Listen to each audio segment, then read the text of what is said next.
నమ్మక ద్రోహం, బిట్రేయల్. ఎంతమంది మీలో, I wanted to ask you, ఎవరైనా మీ జీవితంలో బిట్రే చేయబడ్డారా? నమ్మక ద్రోహం చేస్తారా? ఎవరైనా మీకు ద్రోహము చేస్తారా? మోసం చేస్తారా? మిమ్మల్ని గాయపరిచారా? లేకపోతే మీరు ఎవరికైనా ద్రోహం చేస్తారా? మీరు ఎవరికైనా ద్రోహం చేస్తుంటే చెప్పండి దయచేసి, ఎస్ ఐ హ్యావ్ బిట్రేడ్ అని చెప్పండి. లేదంటే ఒకవేళ మిమ్మల్ని ఎవరైనా బిట్రే చేసినట్లయితే దయచేసి ఎస్ ఐ బిట్రేడ్ అని ఒక మాట చెప్పగలుగుతారా? Because I want to see what kind of people I'm talking to.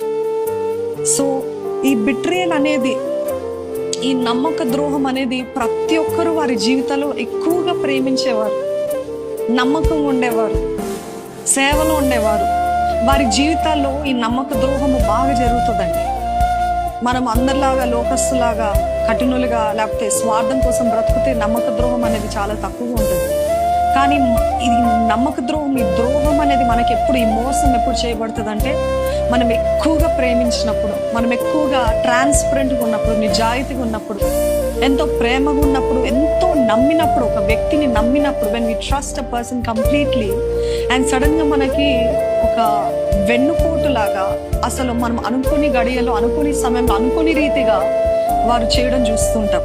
సరే, మనకి ద్రోహం చేయడము పక్కన పెడితే మనం ఎన్నోసార్లు దేవునికి కూడా ద్రోహం చేస్తాం. ఎంతమంది అగ్రీ చేస్తారు? We have betrayed our Jesus, we have betrayed our father. మన తండ్రిని, మన యేసుని మనం ఎన్నోసార్లు ద్రోహం చేస్తాం. మనం ఎన్నోసార్లు ఆయనకి ద్రోహం చేస్తాం కదా. ఎన్నిసార్లు దేవుడు ఇది చేయొద్దన్నాడు, ఎన్నిసార్లు దేవుడు అలాగ ఉండకూడదు అన్నాడు, లేకపోతే ఎన్నిసార్లు దేవుడు మనల్ని నమ్మాడు, హీ ట్రస్టెడ్ అస్. ఎప్పుడు ద్రోహంలాగా అనిపిస్తుంది అంటే మనం ఎవరైనా సంపూర్ణంగా నమ్మి మనం అంతా కూడా వి గివ్ ఎవ్రీథింగ్, మనం సమస్తము నమ్మి ఇచ్చినప్పుడు, అప్పచెప్పుకున్నప్పుడు, అర్పించినప్పుడు వారు వేరే సైడ్ చూపిస్తారు చూడండి. They show the other side of them.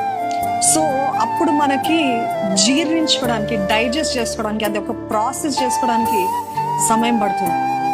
ఇక్కడ మనం చూసినట్లయితే యూదా ఇస్కరియోతు దేవునికి ద్రోహం చేస్తాడు, యేసు ప్రభుకి ద్రోహం చేస్తాడని. ఈరోజు మనము యూదా ఇస్కరియోతునే అంటాము, కానీ చాలాసార్లు మనం ద్రోహం చేస్తాం.